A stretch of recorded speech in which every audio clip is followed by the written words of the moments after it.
অপমানের বদলে আত্মসম্মান। যার জন্য নিজেকে বিশ্বাস করো, সে যদি পাত্তাই না দেয়, তাহলে তুমি কি করবে?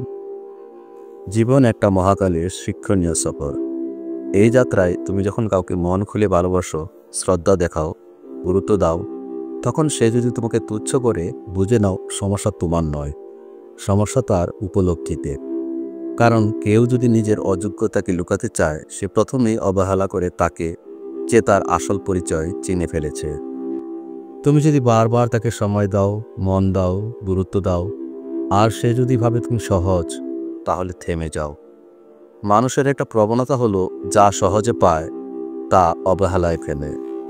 ভালোবাসা দোষ না, দোষ হচ্ছে অপাত্রে বিনিয়োগ করা। তুমি যদি তোমার অনুভব কাউকে দাও, সে যদি সেটা পায়ে মারায়, তাহলে তুমি দুঃখে ভাঙবে না, জেগে উঠবে। তোমার দয়ালু মনটাকে দুর্বলতা ভেবে কেউ তাচ্ছিল্য করলে, চিরকাল মনে রেখো, তুমি কাজ নয়, তুমি আয়না। যারা তোমাকে ভুল বুঝে, তারা অবশেষে নিজেকেই হারায়। তোমরা নিজেদের অপমান করো না এবং একে অপরকে অপবাদ দিও না। ঈমানের পর কেউ যদি তওবা না করে, তবে সে অত্যাচারী। সূরা হুজুরাত আয়াত 11।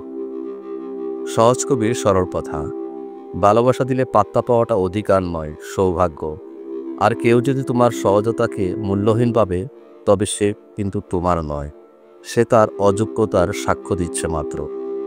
তুমি কখনো কি এমন কাউকে অন্ধভাবে ভালোবেসেছিলে, যে তোমাকে অপ্রাসঙ্গিক করে রেখেছে? কমেন্টে জানাবে নিশ্চয়ই। কিভাবে তুমি নিজেকে ভালোবাসতে শিখেছ। ধন্যবাদ। আনতে সহজ কবি।